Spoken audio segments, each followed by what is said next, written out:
gets about 1,000 profile engagements for 1 million reach, and then about 200-300 link click, 100 downloads. 1,000 profiles, that's what you said, for 1 million views? 1 million views, 1,000 profile visits, and a few hundred link clicks. In the AI era, shipping an app, it's easier than ever.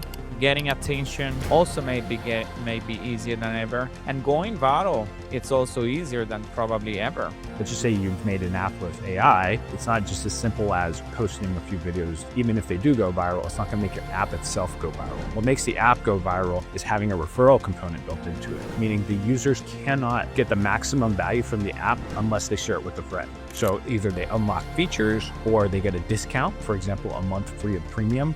You want to build those logical levers so that users, by nature of using the app, share with their friends. So what would you say to those people that are trying to invest money in ads or any of those other tools and processes that people do to try to go viral? A lot of founders say, well, I don't want to charge my users because I want to do it free. I want to have the platform start spreading and go viral. How sustainable is that, Jonathan? It's not really sustainable because...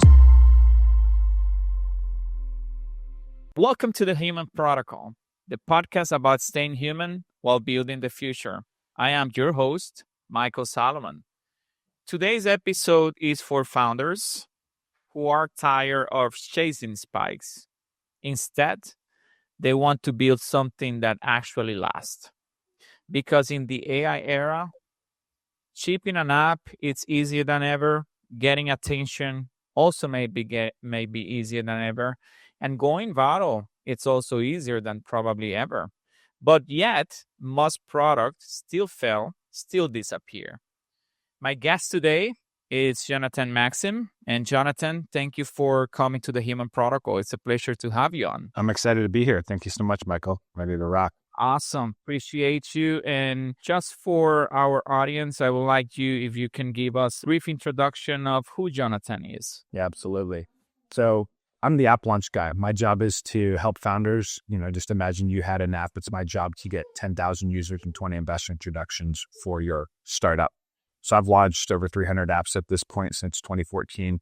Very familiar with the process. My process actually goes product, marketing, sales, virality, and capital raising. And you can see that virality is actually stage 4 of the process. And that's because we're so focused on building the fundamental engine, the product first, then the growth engine, which is marketing, and then the sales engine, so that when we go viral, if it's a profit printer, right? We don't want a product to go viral that has, no monetization. For example, 100,000 users paying $0 is still $0 for the business. So heavily focused on helping founders scale profitably, get their product into market, get real honest feedback from users, and optimize their product around those users and really solve problems for people. That's what it's all about. So that's what I do. And with the advent of AI, there's so many new apps that are coming out here today. You can literally develop an app in an afternoon for about $25. So this has just opened the world. It has created massive opportunity for founders in every corner of the world. No matter where you come from, no matter how much money you have, you can create an app successfully and launch it to 10,000 users. Yeah, it's amazing what AI can do today. But it's also amazing how many new apps are being created and how many apps are failing, right? And I think you briefly touched on the reason why, but I want us to get started from the very beginning. So you've seen a lot of app launching, right? And probably succeeding, but also failing. Why do you think is that? And what does not virality do for those? Well, a lot of people think of virality as either, getting 1 million views on Instagram, for example. But if you look at, say, one of my videos that's gone viral, it gets about 1,000 profile engagements for 1 million reach, and then about, 200-300 link clicks, which only results in about 100 downloads. 1,000 profiles, that's what you said, for 1 million views? 1 million views, 1,000 profile visits, and a few hundred link clicks. So the numbers, just because you're getting seen by a lot of people, doesn't mean they're actually engaging with your Instagram profile and downloading your app. So virality doesn't really mean a lot in that regard. You have to be getting constant millions of reach to get those thousands of downloads. So I really try to refocus people on the numbers that actually count, which is how many people are downloading the app and actually engaging with it and, getting value from it. So it's just a very different thing. There's this lottery mindset that a lot of people, including myself, fell into in the early ages of tech, where you make an app, you post it on the App Store, and it goes viral. But that's very rare these days. It doesn't just happen by chance. It's not just this gold mine, this gold rush. Nowadays, you have to really engineer it. But that's also a good thing, because if it can be engineered, anybody can do it. It's just a system and a process that we have to do.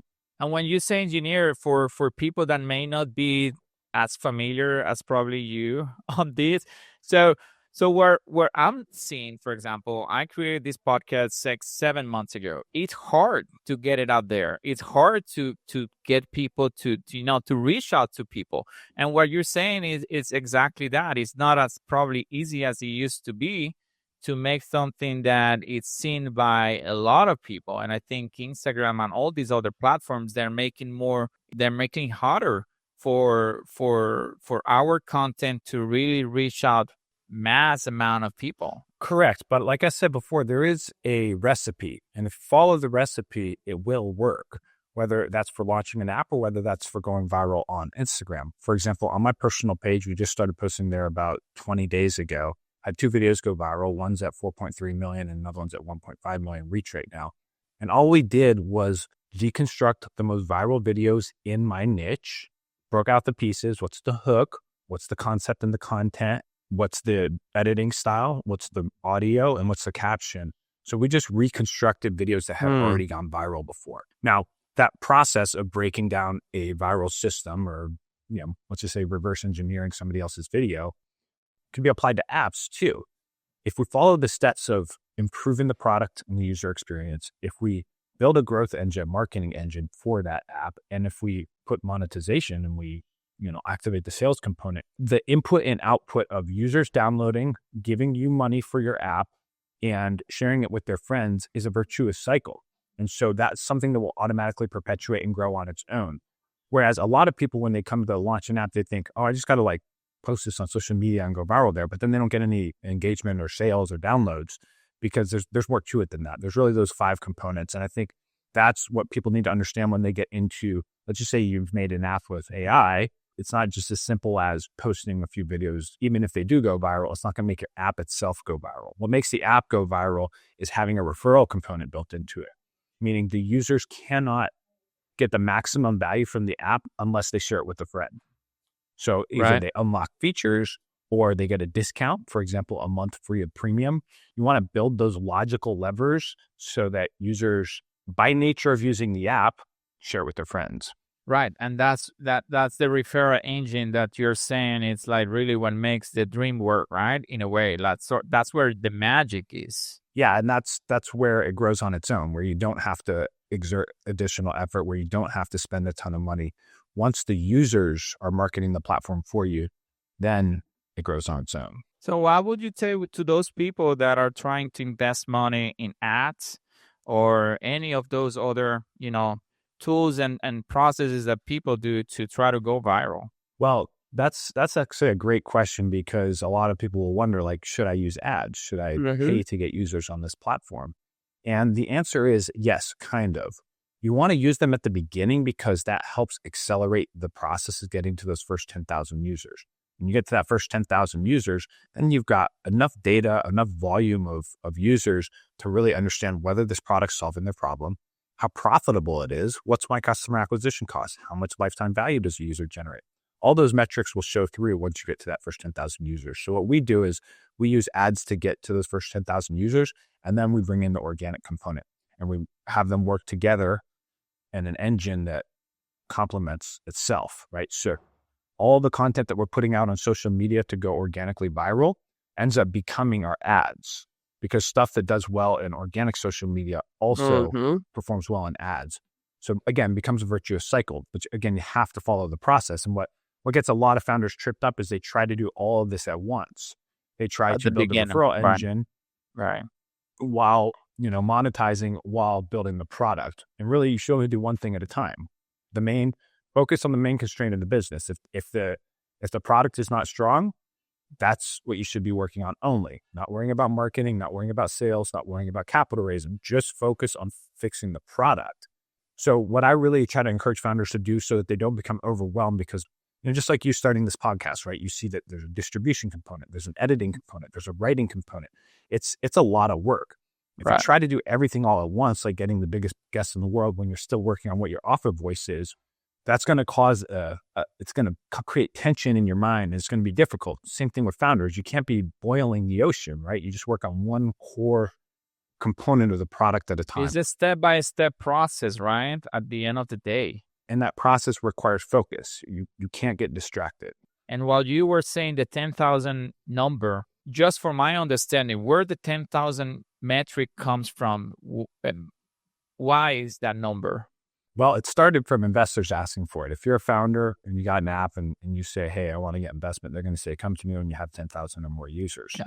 And the reason they are asking for it is because they want to see statistically significant data. So they don't want to see 5 or 10 users. That's just not enough volume to say, hey, this works at a small scale. It's going to work at a large scale. When we get into the thousands, then that's real data that can take statistical analysis seriously. So that's why they do it. The reason why we do it is because we want to get enough users on the platform so we can understand how profitable it is. Usually by 10,000 users, we can get the platform profitable. And so that's what really unlocks everything, because if we know we invest $10 to get a user and they give us $20 in revenue, we invest everything that we've got in it. Why? Because it's doubling our money. Yeah, that makes sense. Thanks for explaining that, because I was curious to understand where the number comes from, and that makes total sense. And yeah, I totally agree with you. I think for anyone starting a business or an idea, yes, at the beginning, we really want to achieve everything all at once. And I also find myself, from a personal point of view with the podcast, it's really a step-by-step process. There's so much time during the day that you can dedicate to something, and you really need to try to deconstruct the outcomes in smaller pieces where you can actually focus on achieving those pieces until you can get to the bigger goal on what it is. So that makes total sense, because especially when you're getting started, you are limited in resources, you are limited in time. You have to focus, right, on what's going to add value, on the steps that are going to get value and going to get you closer to achieving your goals. Yeah, it's a real game of patience, because we see all these opportunities like, oh, I should be on TikTok, I should be on LinkedIn, I need to have a founder-led brand. All of these are essentially distractions, and they may be real opportunities, but in comparison to what's the biggest priority right now? And a lot of founders, that's the biggest issue, is they don't know what to prioritize early on. That's why I'm so focused on saying, hey, let's do it in this order, so you don't get overwhelmed. I'll give them a clear expectation around how much budget you need to make this happen, so that if they don't have that budget, they can wait until they can either get investment or they can save up the money so they can do it right and not be scrambling and panicking. There's a quote that I love that goes, most people overestimate what they can achieve in 6 months and underestimate what they can achieve in 6 years. And the reason people say that is because in those first 6 months, you're so excited. You want to get everything done. I'm sure you felt this when you first started the podcast. Like, I'm trying to do it all, and I'm working nights and weekends and all this stuff. But what really pays off is the long-term game, because, when you're trying to do everything in those first 6 months, what happens to most people is they get burnt out. It's too overwhelming. It's too much responsibility. They're not making much progress because they're spread so thin. And that's really sad, because people come in with pure intent. They really want to make an impact on the world, just like you're with their podcast is, I want to help other people out. I want to empower the world. I want to share my voice and share my experience, save other people time and effort. So people come from a good place, but if they don't go and look at who's done it before and see what mistakes they can learn from, they end up doing what I did, which was trying to do too much, trying to do it all at once, and then ended up having a panic attack, having a breakdown on my first startup, ended up getting into meditation and yoga to kind of deal with that stress. You out. Yeah.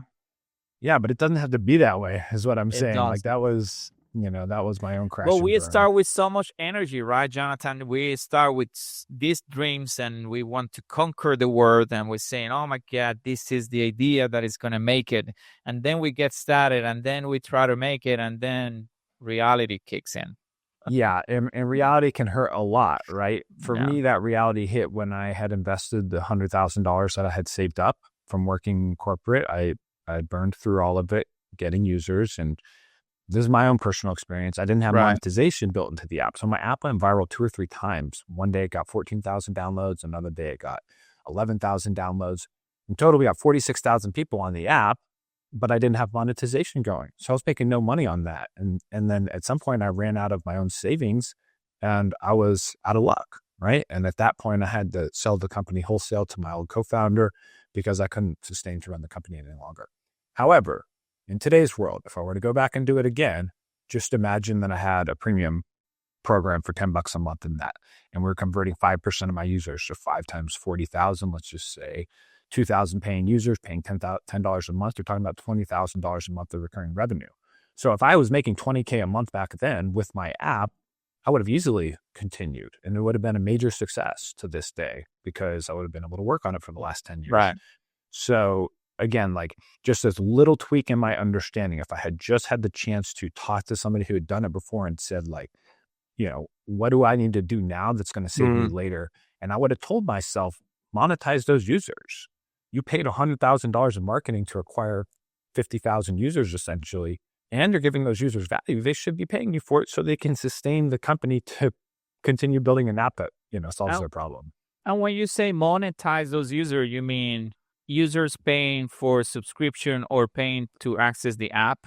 Is that what you mean? Either paying for in-app upgrades, you're paying to remove ads, subscriptions, premium services. Upselling and cross-selling, whatever it is within the gotcha. Yeah. Yeah. And if a lot of founders say, well, I don't want to charge my users because I want to give it to them free. I want to have the platform start spreading and go viral. Well, how sustainable is that, Jonathan? It's not really sustainable because, you just look at my personal story. Eventually it cleared me out and ended up leaving me in debt at the time. Yeah. And nobody wants that. So I always encourage people, unless you're a company coming out of Silicon Valley that's got, $20 million in seed funding and has everything, all the stars aligned in your favor. 99% of founders are not operating like that. 99% are people like me and you who live in cities outside Silicon Valley who need a real practical plan that can scale with them where they actually make money. And if a founder says, I don't want to charge my users, I tell them, well, then you're not providing enough value. If the customers are not willing to pay for it, they'll only use it if it's free, then somehow you're not providing enough value. So they need to go back to a drawing board and figure out how to provide more value in the app. And yet we see so many apps that a regular user like me, for example, or anyone else, it's free to download. So where is the money coming from on those companies? Are coming from investors? They're just trying to get more users and trying to scale and see what's going to happen next because there is a lot that you don't have to pay for. Yeah, that's a good point. The bottom line is most of those are backed by investors, especially if they're popular enough that, pretty much everybody is using them. They're using investor money to do that. Now, in a lot of cases, those products are actually valuable. Like I would pay for Gmail, for example. That's an app that's really valuable. I would pay for, but you can use it for free. So a lot of companies, it's like apples and oranges. Companies that have the budget and the capacity to run a software for free at a multi-million user scale, that's a different category company. They're coming from a company like Google that has billions of dollars dedicated just to innovation and they go and back founders. Whereas if you're an everyday founder and you don't have multi-millions in the bank, then that strategy is simply not going to work. It's just a pipe dream. And that's why I share this message, because 99% of founders are not going to hit a lottery. They're going to have to work their way up brick by brick. And in practice, that actually makes a good businessman, because what makes a good businessman is managing the inflow and outflow of money. So when you're really good at business, you're not only bringing in good revenue, but you're managing to create margin. And so it creates good business practices out of that founder for somebody who's maybe never done it before. Most people who create apps are first-time founders. So yeah, it's great that you went over that, because really sustainable growth, especially when you are getting started, we all need to have in mind that sustainable growth will be boring. And that's probably the point. While we're learning what's working, what's not working, and it's not all the shiny stuff. Oh my God, we're going to just go viral. We're going to get just these millions of money tomorrow. That's not the point. You have to know your business. You have to see where you're adding value. And it's a step-by-step process, right? Yeah, I really wish that people take that seriously. I will tell them that it's actually a good thing when it starts to get boring, because that means that you've figured out processes that work and you're optimizing them. Yeah. And if it's boring for you, that means it's boring for everybody else who got to that stage of the business. So what's the difference between the winners and the losers? Well, the winners are the ones that stick through the boring or the painful or the difficult times and fight through until the other side. But what most founders, including myself, experience is after the initial 6 months, that's the honeymoon period when you start a business. Then the reality starts to set in. You start running out of money, start dealing with really difficult product or customer issues, and then you say, this isn't working. And then you throw in the towel. And I've done that multiple times. I've probably started 5 businesses that, never really made it off the ground, because when it got difficult, I thought that meant there was a flaw in the business model. But what it really meant was, now I'm doing this thing at scale and volume, and it's a lot of repetitive processes. So I need to start making automations and SOPs to automate those processes. So just a lot of people will, quit when the going gets tough. And in my own particular business, the going was tough for about a year. Between year 1 and 2 was really difficult, because even though we were making good money, we were spending it on growth. And so I was constantly fighting to keep the company profitable. And if you would have looked at a snapshot of the business at that time, you would have said, this business is not profitable. It's not a good business. But now you look at it over the whole trajectory of 3 years, and it's extremely profitable. Why? Because I fought through that boring phase. I got to the other side. And about November of this year, things clicked, got really profitable, and then just started rocket shipping. Between November and December, our revenue doubled. So, we spent 2-3 years getting up to this, stair-stepping up to this revenue level, and then boom, all of a sudden it doubled in a month. It's like real growth, right? It's quiet until you reach that point that you're saying, it's like, okay, now we have the engine very oiled and it's working as it needs to be. And now we need to focus on really what's coming next. Right. Yeah. And it's really critical to think about it like an engine, because the engine has all these components to it. The car has all these components to it. The engine is the marketing, but you still need wheels and axles and a drivetrain for this thing to work. And that's really operations, finance, all of the processes and systems that make the company work. And a lot of people don't think about that as an app founder. They think, I got a cool product, and this product is going to sell, and it's going to go viral. That's everything I need, right? Yeah. But literally, it's 1/5 of the business. You got product, marketing, sales, HR, finance, support, executive strategy, customer support, tech support. People don't think about these things, and those are all boring. HR, boring. Tech support, boring. Customer support, boring. Or maybe these are things that you're not good at. They might not necessarily be boring, but you might not be good at them. And, I don't know what what your total experience looks like, but for me, I have never done HR before I was a founder. I had never done financial projections before I was a founder. So that's what makes it difficult. It's not that the business model is broken. It's that you simply don't know how to do that stuff. And there's only one way to learn, and that's to do it wrong first. Totally. And everybody that starts a company or starting as a startup, for example, you have to wear multiple hats. And what you were saying, that there's a lot of things that when you are a founder that you don't know. And it is still your responsibility to figure it out, right? It's not that you have someone, okay, what I do now. No, for the most part, founders, they need to figure it out themselves or start finding people that can help you on this journey, right? Because they're bringing the skills that you as a founder may not have at the moment and your company needs. But it's also a great learning experience. If you're going through that, there's a lot that you learn from all these different departments and all these different activities that any company needs to be successful on, like HR, like managing people, operations, marketing. So it is an exciting opportunity if you like learning and trying to figure out things, especially if it's your company. But at some point, you're probably going to need help, right? To take you to the next level. Absolutely. I empathize with people, because how could you know what to expect? How do you know that it's going to have all these curveballs? But I look at that as the blessing, because if you want to get the most out of life, you take on a challenge with an unpredictable outcome, and you fight through the storm, and you come home a champion and a winner.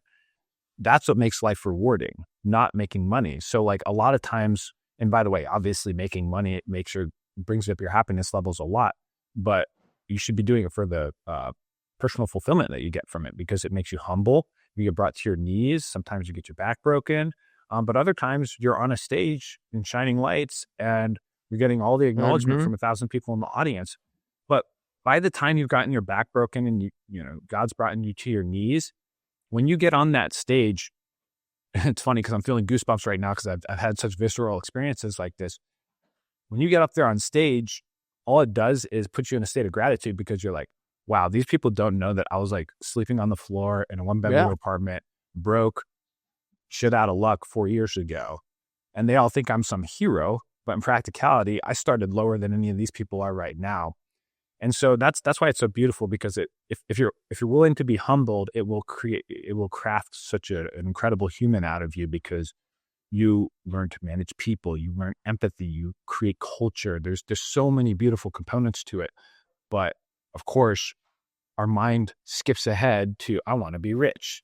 Yeah. And so everything not related to that, it doesn't feel fun. But if you just stick through it, that becomes the fun. It's a reality check. I used to tell my friends and family. So for me, a life well lived, it's one that you have many scars in you, because every single one of those scars, it taught you something. It makes you a better person. It makes you a better professional, a better business owner, for example. So that's everything that we have to go through. Because life is not, just fancy stuff as we see on social media. It is not. Before, the perfect baddies, the perfect people that we see in social media, there is a lot that is happening that they don't show. And that's what real life means, right? And that's why this type of conversation, Jonathan, it's for people to understand that having an idea is just the beginning. What comes next is really the real work. That's where really you need to be willing to put in the work and make it work. Not only, most of the time, not only for you, for your family, for the people that depends on you, for the people that work for you. So there's a lot more into consideration that just getting started and then just trying to become a millionaire. As you were saying, that some people, they just want to do that as soon as they're getting started. So yeah, once you get into it, you realize that it's not actually the goal. But before we got on the show, you had talked about the importance of authenticity. And this is why authenticity is now so important, because in social media, the content that's going viral, I'm sure you've seen it, but like, hey, day in the life of a 9-to-5 accountant. And somebody's literally going through their boring life because it's just so relatable and authentic. And that's what's going viral these days. People saying, I can't get reach. It's because they're not engaging the way that people want to see content. And this is a great opportunity. You might think that you have no story. I hear this all the time. Oh, what am I going to make content about? I've got no story. Well, make content about your boring life. Apparently that goes viral too. When we're a founder of a company, there's an easy opportunity to just document your journey. Here's the day in the life of the tech founder starting his first business, day 33. I pitched 4 investors. All of them said no. I ended up getting 100 downloads to the app. So there's that relatability component. And the polished, airbrushed images and the perfect bodies and perfect lifestyles are actually not. Like if you scroll the Instagram Reels feed these days, I don't see much content like that. And if you do see content like that these days that's going viral, it's usually secondary. So somebody would be walking to their car and getting into it. It might be a supercar or something like that. But what made it go viral is the message on the caption, not the content. So the idea that we need to have the perfect image and the perfect life and all this stuff is that era is past us. One of the founders of Instagram just released a post the other day that said, like, that content is not working anymore. All that's working is like authentic, real content. So if you can just drop all of your expectations about who you need to be and just start coming out as honest and creative and awkward and weird and funky as you are, you're more likely to go viral than the guy with a Lamborghini who's, posting a flex picture in Miami. It's just, that's not winning anymore. As real as possible. I think that's where people want to see lately. To your point, it's a matter of supply and demand. What are the people demanding to see? And that's where the reach is going to take you. That's where the algorithms will kind of put your content out there. Because yes, I have noticed that myself. I think lately people are thirsty for more real and authentic content. And it doesn't matter if you're looking at the camera without any effect, very imperfect, just talking to it. If the content is good, that's what people nowadays, they just want to get to the more real part of being human, which, to be honest, from my point of view, I love that, because I really want humanity to get back to just appreciate humans the way they are, just the way they are, without the fancy stuff, without the fancy videos and addition. Just try to support real people. And I think we need more of that. Yeah, it's been an interesting shift because Yeah. a lot of good, wholesome content is showing up in my feed. Stuff, about fathers with their daughters and, hey, taking off of work and going and spending a day with your daughter, stuff like that is actually getting more reach these days. And it's really driven by the Gen Z not wanting to see that fake plastic lipstick style content. They want to see the real stuff. And it's for a while I was concerned about the state of social media because I'm like, this is all just vanity and it's almost like getting, this pornographic effect. And it's shifted over to much more of like family oriented, people just being in connection with each other, like this state of minimalism and gratitude, which is like way, way more what society needs. That state of, I'm grateful for what I have. I have a boring 9-to-5 job, but I'm grateful for that. That just makes, humanity and culture so much better. I'm so glad to see that shift. And it's also calming for me as a creator because I'm like, I don't have to go buy a Lambo. I don't have to go be in perfect shape. I don't have to do all these things. My videos that have gone viral were none of that. It was no flex content. It was, me playing with my daughter in a park or me working on my computer. Zero production, shot on an iPhone. It is refreshing. I have to be honest with you. I really like this shift. Like anything in life, and we've seen it in social media in the past 2 decades. We don't know how long it's going to last. I hope it lasts long enough because it is refreshing to see people wanting to see this type of content more and more, for sure. Yeah. Yeah, it's a shift toward intellectualism, which is great. It kind of like you asked, like what comes next? Like where does that go from here? Hopefully it goes more toward, depth, intellect, honesty, truth. And we don't know, but as founders, if you're thinking about creating an app, first understand that you can go to Replit or Lovable or one of these platforms and you can build an app by the end of this podcast. 1. 2, you can start producing content from your house with an iPhone and go viral. And you can do everything that you need to do with next to no money. All you need is a little bit of time and commitment. And where I think a lot of people go wrong, they get intimidated by social media, myself included. I didn't post for like a year and a half because like I can't handle the pressure and the stress of creating content that people actually want. So you were offline for a year and a half? I just wasn't posting. I wasn't posting to my feeds. Got it. And when I was posting, it wasn't doing well. So that was embarrassing me and I didn't want to post. But the piece that changed the game for me was when I hired my content specialist and brand manager. He showed me, go to SortFeed. It's like this app that sorts Instagram posts by the one that had the most reach. Figure out the content is winning in your niche. So for example, I go to a tech page and I sort the videos by the most viewed videos. And then I take the top 3 videos and I deconstruct them. Is this a meme? Is this a talking head video? Is this a mashup? Is this an AI video? And then I break it down and recreate it. And now for the majority of our posts, that's what we're doing. You don't even have to innovate to come up with stuff that's going to go viral. And again, the stuff that's going viral is like maybe like a 7-second looping clip of somebody getting into a car. It's again, it's not difficult to do. And so what my hope is that anybody who's listening to this realizes that you can pick up your phone, go on Instagram right now, look at the top profile in your niche, find the top videos by sorting. Instagram now offers a feature to sort by most viewed, and then grab that video and recreate it. So it really doesn't have to be difficult. It's all process at this point. That's what I'm saying. It can be engineered. And I want to impress that upon people because to me, when I first tried Replit, the app, I was like, I've made 6 apps now at this point. And most of them, it took me like a half hour to an hour to do. Yeah. I was like, oh my God, this is a gold mine. This is so much easier than I realized. And I had been preventing myself. I've been procrastinating for a year on it because I'm like, I can't handle the commitment of creating a new app at this point. And then when I actually did it, it took me like a half hour to do. And so now I'm building all kinds of apps for my clients, for our own team internally. And it's really inspiring. I encourage everybody to do it. And I don't get paid to say this. Like, No, it is amazing. I even said it myself multiple times here in the show as well.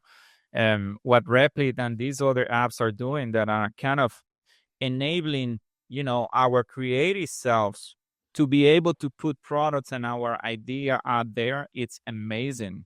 Before, you have to have money to pay someone to develop and build your idea. Now these products are doing, like you were saying, 20, 30 minutes.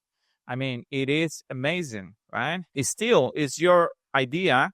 The creative part of it comes from you, of course, but that first part, from creating to building and to having something that you can visualize and say, okay, this tells me something. This is kind of even if you continue to work on it and improve it later, that first step is really mind blowing, Jonathan. It's like one of the best things that AI it's bringing to the table today. Yeah. have you done it? Have you created an app with Replit? I have, yes. Apps It's and magical, right? websites. It's just amazing. It's just amazing. That combination of Replit and then using an LLM like ChatGPT or Claude to talk between them and making it better and put your thoughts on that, I think that's a winning combination, and it's just mind blowing. Yeah. That's why I wanted to tell your audience, like, it is so inspirational. The first time you do it, you're just like, oh my God, I'm like a superhuman. I can do anything. You feel now. a superhero. Yeah. Right. And then I'd ask people, like my friends who are developers, product guys, and they'll be like, I haven't tried those. And I'll be like, why? And they've just procrastinated. I'm like, don't you understand that somebody way dumber and way less experienced than you has built more apps than you had, even though you're so technically smart. So yeah, a lot of people, like, if you have that hesitation, just give it a try. You can get started for free. And I just think that when people see it, they're going to become so inspired, and that would just elevate the energy of society so much, because anybody can make their dream come true literally in an afternoon. If you can use ChatGPT, you can make an app on Replit. It makes your creative self come out more and more, because your brain, it's like in this constant thinking of, what is it that I need to do to make it better? What is it that I want to create? What is it that I am thinking on that it can be a great idea? It doesn't mean that you're going to succeed of it, or the business will, it will be a success. But once you get started, and that's what happened with me and probably with you and others that are using this tool, you get into this creative, and continue and active think about, what is it that I'm going to create next? How I can make better whatever I built, right? Based on what I'm seeing. And it's just amazing. It's mind blowing for me. It's gets my creativity every day, thinking about or improving what I have out there, or thinking about what I may think I can create next. Yeah. And I think because the economy has been bad and we've been working long hours, everyone's gotten so stuck in this do mindset that our creative channels have been closed. And for me, like, I have to take like a day at the spa and go sit in the sauna for 30 minutes before my creative juices start flowing. Like, that's the level of isolation and quiet that I need to channel into my divine creativity. Now you can pick up an app and it will start channeling it quickly, because it's building everything. You can start with a simple prompt, and a lot of people they get like caught wrapped up around the axle in their mind. They can't get out of this analytical state. But when you pick it up and just start doing it, then it's so much easier than you realized, and it's so much faster and more fun and rewarding that instantly that creative switch flips. Founders overthinking stuff is like an epidemic, right?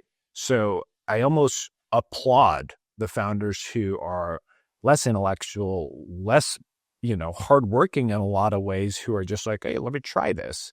Yeah. And that is such, I think about all the time, why these founders are self-sabotaging themselves. 99% of the time, it's because they're overthinking stuff. They're not just like getting out and doing. And so I really encourage, if you're thinking about building an app, just go try it, because that might open a door for you to channel inspiration, and, your whole life could change off of one impulse, rather than doing what I used to do. When I first started developing apps, I'm a UI and a UX designer by trade in my undergraduate. I designed wireframes, mock-ups, flowcharts, UI screens, handed those to developers, and then I had to have PRDs, product requirements documents, written for all of the different features of the app. So if you think about the amount of time it took me to construct that, months of work to get the logo and the icon and the color scheme and the fonts and the layout of the app all to be what I wanted it to be, took months. So many things to think about back then, right? Yeah, and then the engineers are asking, okay, what's the syntax or the database? What button does this data access, and then how does it relate to this other item in the database? How do we prevent these from overlapping with each other and crossing wires? All those considerations, you don't have to think about any of that anymore.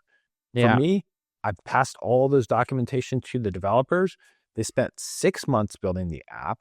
The first version of the app, it costed me $14,000 at the time. There you go. And I could build a better app today in 30 minutes with $30. I was talking to a good friend of mine. He's a developer these past few days, and I was telling him, and we were joking about 3-5 years from now, when no one is actually coding anymore, we're going to look back and we're going to say how developers had to spend all this time writing code, like what happened with the humanity, because that's where we're getting next. It's like, we're not going to have to write code. It's great. I mean, it's going to make it easier for everybody to get rich. All you have to have is the drive enough to get started. And for people who are intimidated by the prospect, let's just say your friend who's an engineer who writes code, the developers, let's just say you're charging $50,000 to manually develop an app. Now you can charge $10,000, but you can do it in 2 days instead of, the business opportunity is there for sure. Yeah. So be the guy that uses AI, not the one that gets replaced by AI.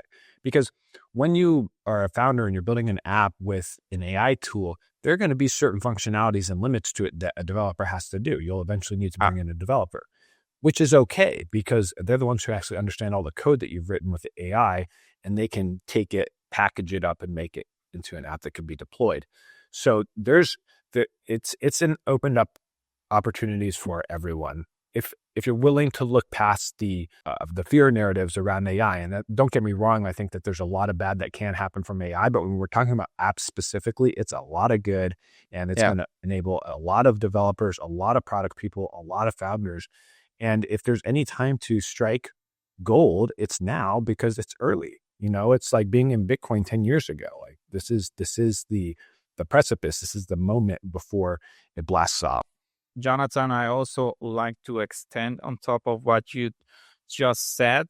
Historically, those in tech like us, or coming with, some sort of tech background, had a leg up in life because of better jobs, maybe more opportunity, high paying jobs. This is kind of playing the level field right now, because people without any coding experience or tech experience can leverage this tool and bring their ideas to life, which I think is one of the benefits among, and yes, there are probably a lot of bad things that can happen with AI, but when I look at the benefits and then I look at people without any coding experience and not a lot of money can bring their ideas to life, that's, in a nutshell, that's something that it's a benefit for all of us.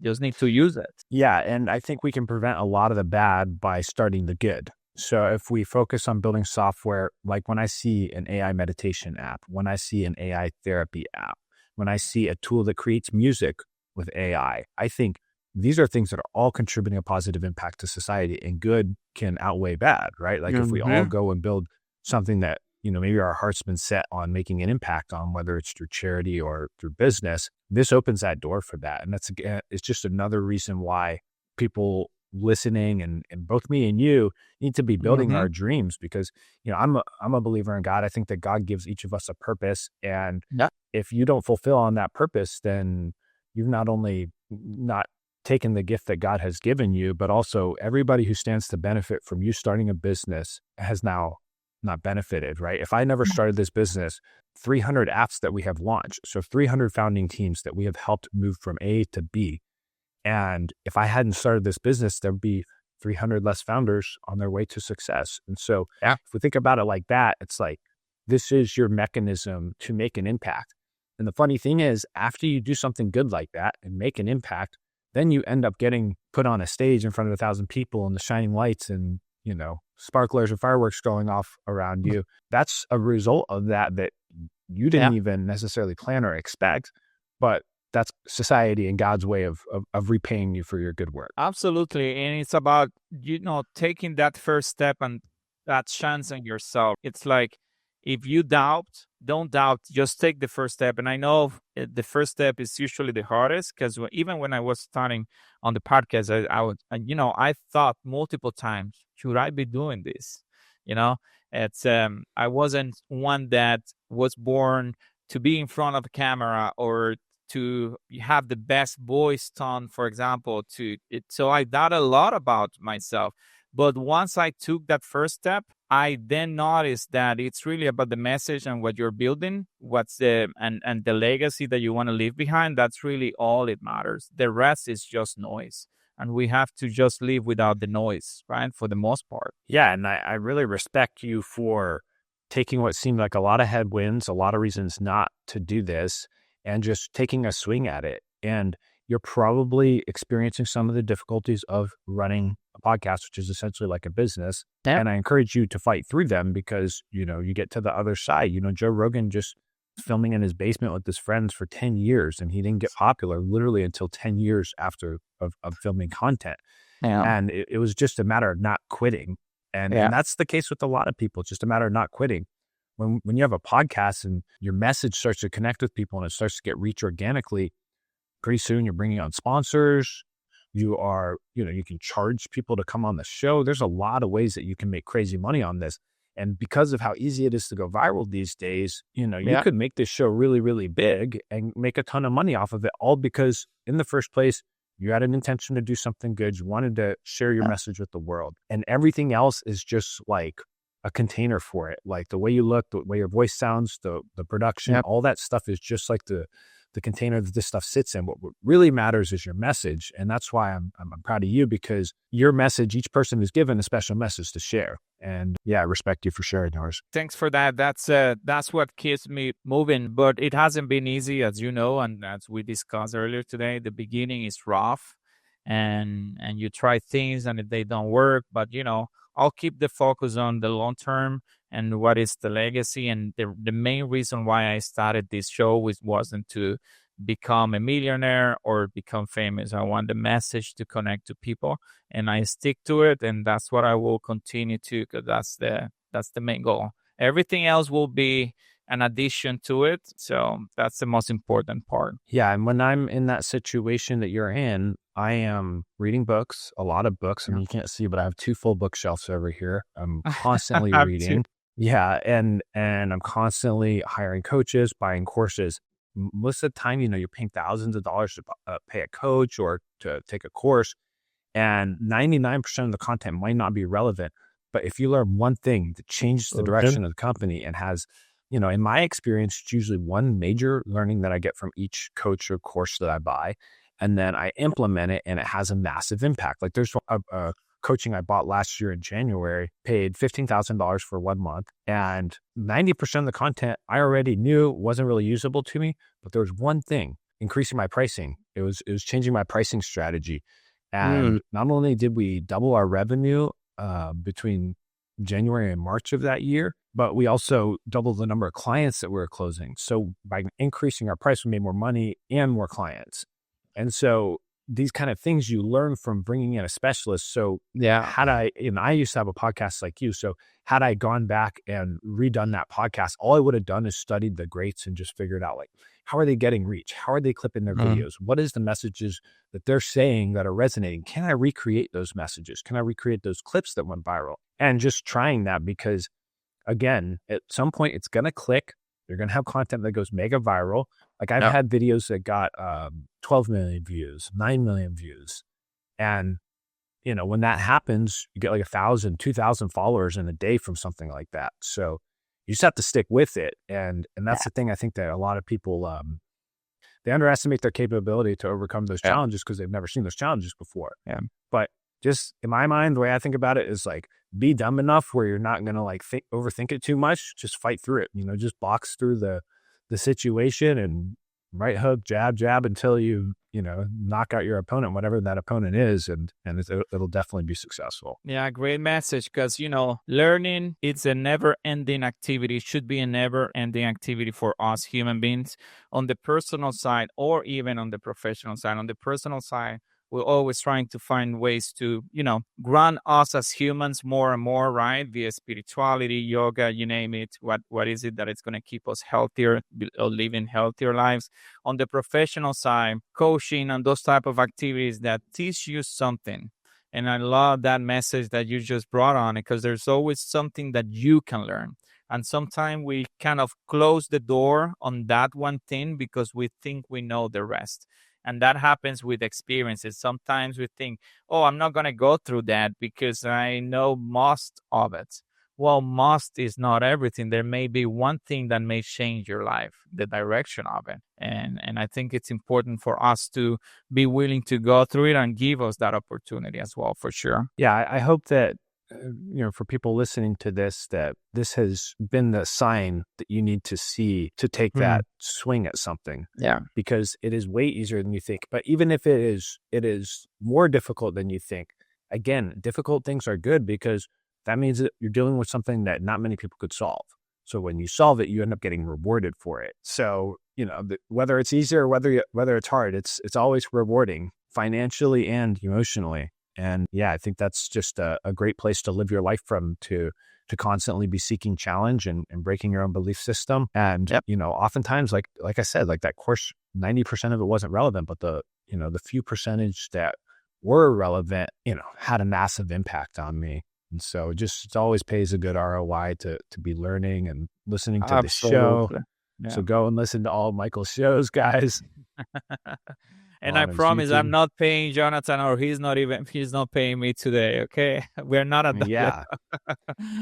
I don't I want to see other creators win. I think, you're going to unlock people's lives, and people are going to message you and they're going to say, hey, I listened to this episode. It really inspired me. I want to let you know that, my life has changed in the last 6 months since I started listening to you. And that's just so good. That's such a, I think that karma will always reward you for doing that. I'm a big believer in that as well. And the better we all do, I think the better for everyone, to be honest. It's one more people that is successful in life and in a way that fulfills their dream is one less person that we need to worry about as a human being.